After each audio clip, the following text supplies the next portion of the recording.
Bonjour, je m'appelle Diego Vecchini Petrelli, je suis étudiant en première année en STAPS à Nice et je vais vous présenter le softball. Alors le softball, c'est un sport passionnant, c'est un sport collectif qui nous vient des États-Unis. Il se joue avec deux équipes et c'est très populaire dans le monde entier, notamment pour les JO. Il existe deux principales variantes, le fast pitch, où le lancer est très rapide, et le slow pitch, avec un lancer plus en arc-en-ciel.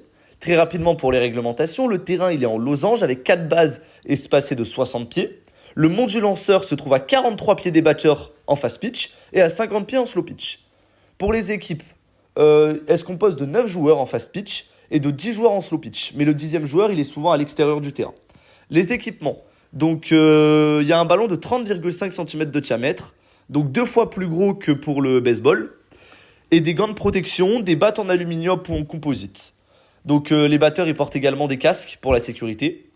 Pour les règles du jeu, le jeu commence avec une équipe à la batte et l'autre en défense. Chaque batteur a un compte de 3 strikes et 4 balles. Si un batteur reçoit 4 balles, il peut avancer à la première base.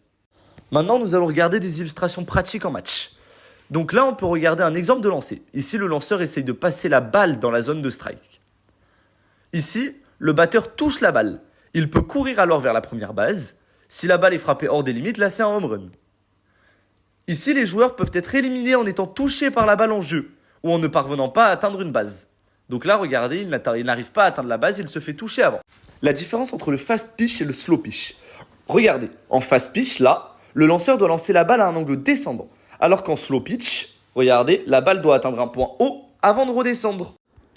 Pour gagner dans ce sport, il faut frapper la balle pour que les coureurs aient le temps d'avancer autour des 4 bases jusqu'au marbre, pour marquer un point avant que l'adversaire ne ramène la balle pour nous toucher, comme nous le voyons avec les coureurs orange.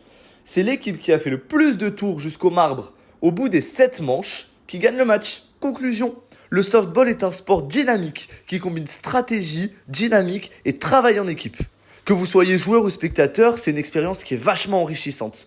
Donc je vous encourage à essayer le softball et à rejoindre une équipe locale, par exemple celle-ci, pour découvrir ce sport.